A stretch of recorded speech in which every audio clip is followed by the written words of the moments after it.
और इसी पर और विस्तार से चर्चा के लिए हमारे साथ जुड़ रहे हैं रक्षा विशेषज्ञ मेजर जनरल जीडी बख्शी साहब, और साथ ही आगे हमारे साथ जुड़ेंगे पाकिस्तान से वहां के वरिष्ठ पत्रकार वजाहत एस खान साहब। लेकिन सबसे पहले बख्शी सर, मैं आपके पास आना चाहूंगी। एक तरफ पाकिस्तान से बातचीत पटरी पर वापस आने की बात हो रही है, लेकिन दूसरी तरफ इस तरह के स्टेटमेंट्स जब आते हैं, कैसे देखते हैं आप इसे? देखिए, जहां तक पाकिस्तान का सवाल है, पाकिस्तान की फौज, पाकिस्तान की आईएसआई, पाकिस्तान की सरकार पूरे और पूरे लश्कर-ए-तोयबा के पीछे है। हिजबुल मुजाहिदीन, जैश-ए-मोहम्मद, उन्होंने ये आउटफिट खड़े किए, पाले हैं, इनको ट्रेनिंग दी है, हथियार दिए हैं, पैसा देते हैं और हमारे देश में हत्याकांड करने के लिए भेजते हैं। हमारी ये उम्मीद कि पाकिस्तान की ही सरकार, जिसने ये फ्रैंकनस्टीन खड़ा किया है, उसके खिलाफ एक्शन लेगी, एक अपने आप पे मजाक है। और ये मजाक आज हमको जो है थोड़ा महंगा पड़ रहा है, क्योंकि हाफिज सईद जिस लहजे से ओए सुन कह रहा है, तो मेरा ख्याल अब हमको सुनना पड़ेगा ये सब। क्योंकि कितनी बारी हम यही जो पैटर्न ऑफ एक्टिविटी है पूरे यूपीए के काल में इसको रिपीट करते आए। हर कुछ महीनों बाद ये बातचीत का हंगामा शुरू होता है और उसके कुछ ही महीने हफ्तों के अंदर या तो पाकिस्तान की फौज ताबड़तोड़ फायर खोलती है, हमारे सिविलियंस को, सुरक्षा कर्मियों को मार डालती है, या फिर पाकिस्तान की आईएसआई कोई टेररिस्ट वारदात को अंजाम देती है, सैकड़ों दसों लोग मारे जाते हैं और फिर वही हम फुल स्टॉप पे आ जाते हैं। याद रहे, जो बस हम लाहौर लेके गए थे, उस ट्रिप का खात्मा कारगिल की लड़ाई में हुआ था। तो हमको क्यों हम ये पैटर्न बार बार रिपीट करना चाहते हैं, ये मेरी समझ के बाहर है। हम कितनी बार भुगत चुके हैं और ये हम सेल्फ डिनायल में क्यों जा रहे हैं। मैं जानता हूं दोनों देशों के ऊपर डिप्लोमेटिक प्रेशर है अमेरिका का कि हम लोग बातचीत करें, लेकिन बातचीत का कोई सकारात्मक अगर नतीजा निकलना है तो इंटेलिजेंस की रिपोर्ट्स आपको साफ जाहिर कर रही हैं कि आने वाले दिनों में पाकिस्तान की जो टेररिस्ट सपोर्टेड जो टेररिस्ट तंजीमें हैं, वो भारतवर्ष में किसी खौफनाक घटना को अंजाम देने की कोशिश कर रही हैं। वो हमारे वीवीआईपीज को टारगेट करने की कोशिश कर रही हैं और इसके चलते हम बैक टू स्क्वायर वन होंगे। तो मुझे तो एक्चुअली बड़ी हैरत हो रही है कि किस मजबूरी के तहत हमने ये दोबारा बातचीत का सिलसिला शुरू किया है। What has changed?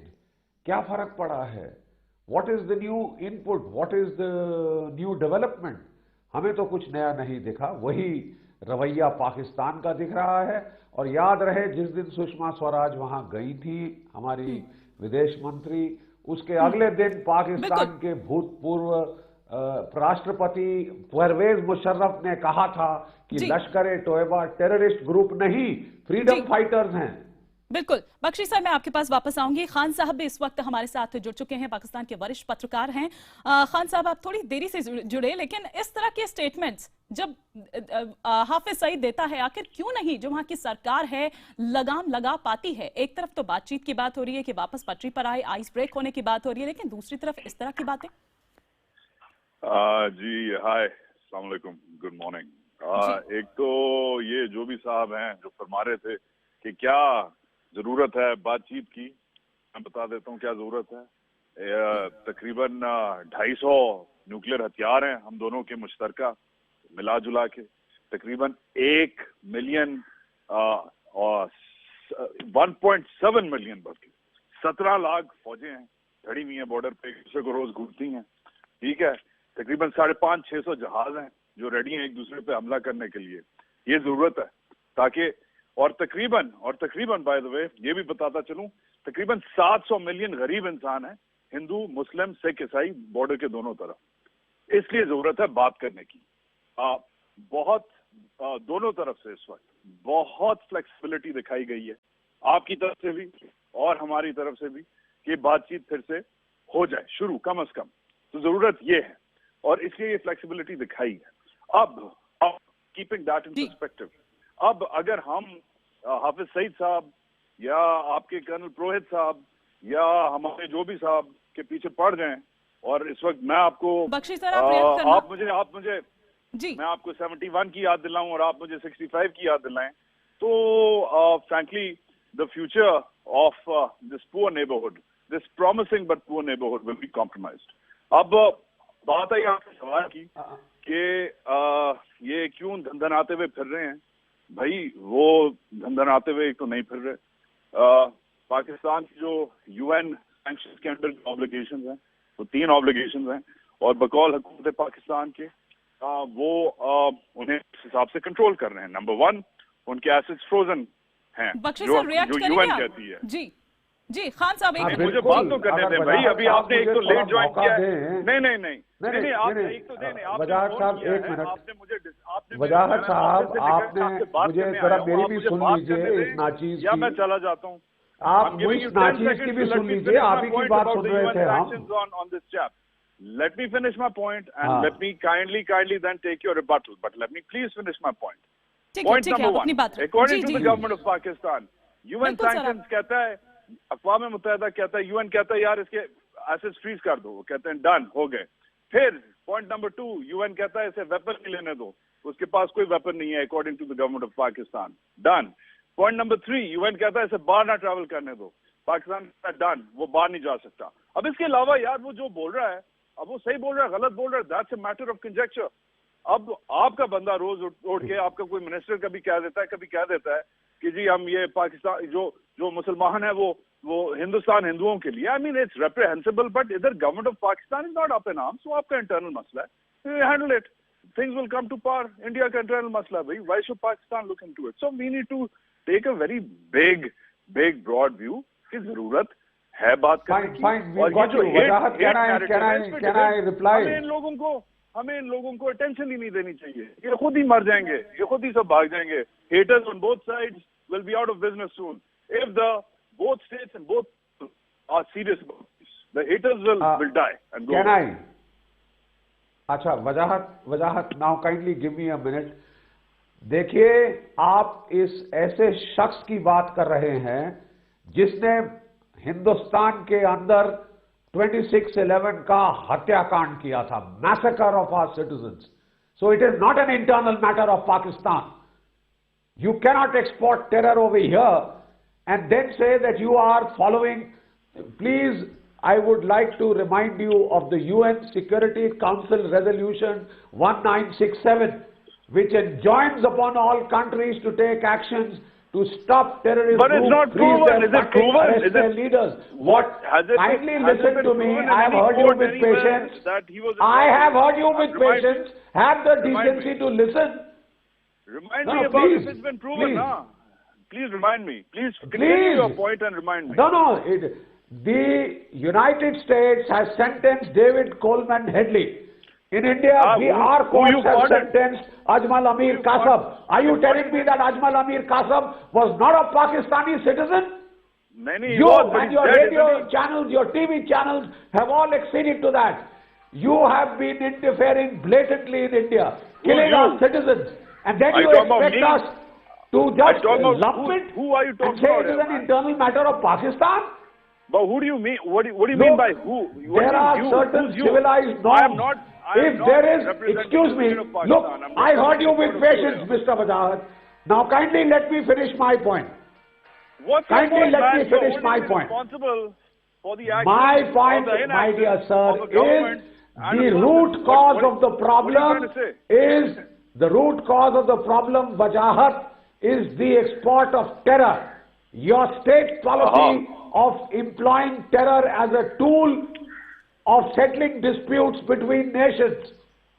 The United Nations Security Council that I agree with. Is very clear that no cause in the world justifies, कोई भी वजाहत कोई नहीं जस्टिफाई करती टेरर का इस्तेमाल। आपका देश टेरर का इस्तेमाल करता है एज अ पॉलिसी। आपका देश टेरर का इस्तेमाल करता है एज अ पॉलिसी। आप कब तक उम्मीद करते हैं कि हमारे देश के लोग चुपचाप मरते रहें? Absolutely not. देखें, आप मदर टेरेसा बना रहे हैं बड़ी अच्छी बात कर इसको, रहे हैं। हाफिज सईद को। Terror has to be Pakistan curbed। Punjab सरकार ने खबर दे दूं, हाफिज ये सईद आप की खबर जमात दिला लें उद दावा अपने को पास, ये पैसा आपको दिया खबर है। की जरूरत होगी। ये शायद खबर इंडियन मीडिया पे पहली बार चलेगी, तो मैं आपको खबर दे देता हूँ। कल मैंने prime minister of Pakistan Nawaz Sharif साहब का इंटरव्यू किया। मैंने उनसे पूछा, और ये हमें एक्सक्लूसिवली हमें इंटरव्यू चलेगा, मैंने उनसे पूछा कि सर, ये जो आपने बातचीत शुरू की है, ये किस खाते में शुरू की है और क्यों शुरू की है, और उन्होंने यही रीजन दिए कि पीस इज इनेविटेबल और होना चाहिए।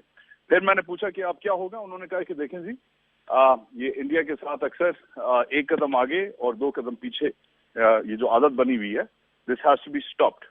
ठीक है, और इसके खदशात हैं, ये हो सकता है, and we all sides make sure कि फिर से ना हो, एक कदम आगे और दो कदम पीछे, मतलब इधर पीस टॉक्स हो गए, उधर कोई इंसिडेंट हो गया। अगर आप वो चाहते हैं, आप प्लीज टेरर बंद करिए पहले। तो आप हमारे शहरियों नागरिकों को, बेकसूर नागरिकों को मारना बंद करिए।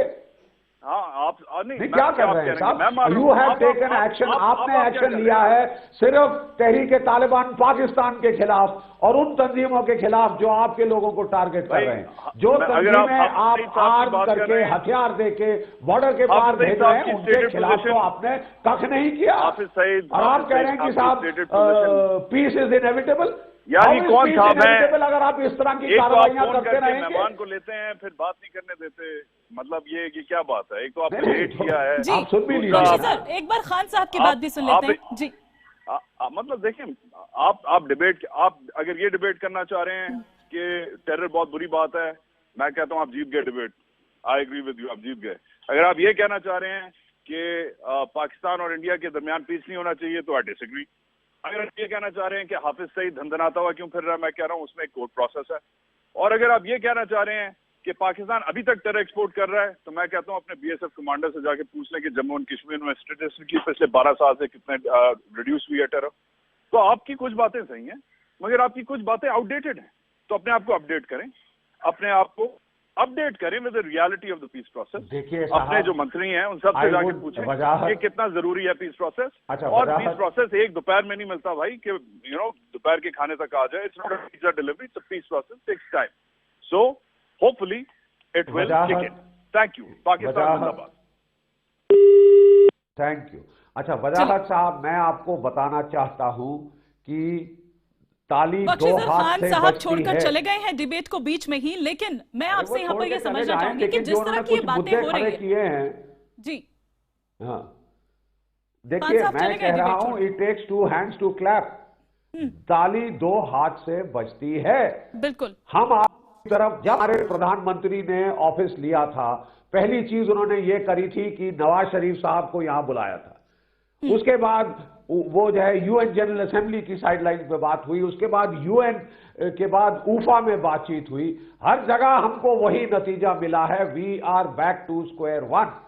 और इस टाइप के जो बयानात आ रहे हैं, वो तो हमारे पे मजाक कर रहे हैं, वो तो खिल्ली उड़ा रहे हैं हमारी कि हमने पीस टॉक्स करके कमजोरी दिखाई, ये वो जताने की कोशिश कर रहे हैं। और वो तो आपके जख्मों पे इस वक्त नमक छिड़क रहे हैं ये लोग, और कुछ नहीं। हमारे लोग मारे गए, हम संकेत ये दे रहे हैं कि साहब सब कुछ चलता है, आप मारे जाइए। ये कब तक चलेगा? ये शख्स जो आपकी तस्वीर जिसकी आप दिखा रहे हैं, उसके हाथ खून से रंगे हैं। क्या 167 भारतीय नागरिकों की जान का कोई मायना नहीं? 8 साल से ये बकवास चला जा रहा है कि इसके खिलाफ एक्शन हो रहा है। इसके खिलाफ एक्शन हो रहा होता तो ये इस तरह हुंकारें भर रहा होता, ओए सुन कह रहा होता हमारी विदेश मंत्री को। ये तो मैं समझता हूं एक असह, एक तमाचा है हमारे मुंह के ऊपर। और अगर हमको तमाचे खाने की अब आदत हो गई है, तो अब क्या कहा जा सकता है? अब हम अपने डोमेस्टिक लेवल पे बात कर रहे हैं, मैं वो नहीं कह सकता था उसके शख्स के सामने, लेकिन ये हमारी कमजोरी है। और हमारी कमजोरी के लिए तो अभी तो ये शुरुआत हुई है। आगे आने वाले दिनों में जब यहां टेररिस्ट वारदातें होंगी और खून गिरेगा, उस वक्त हम कहां मुंह लेके जाएंगे? बिल्कुल ठीक बात। यहाँ जीडी बख्शी जी अब अपनी बात रखते हुए कि जिस तरह से हम जो एक कंक्लूजन निकाल पाए हैं कि इस बातचीत से कुछ भी निकलने वाला है नहीं। इनिशिएटिव जरूर हमने एक लिया है और दिखाया है, आगे बढ़े हैं एक कदम, लेकिन लगता नहीं कि कुछ ऐसा होने वाला है। और जो चीज यहाँ खान साहब भी कह रहे थे कि एक कदम हम आगे बढ़ते हैं लेकिन वही 2 कदम हम पीछे चले जाते हैं। बहुत बहुत शुक्रिया बख्शी सर हमारे साथ जुड़ने के लिए। इससे पहले खान साहब भी हमारे साथ जुड़े, उनका भी शुक्रिया हमारे साथ जुड़ने के लिए।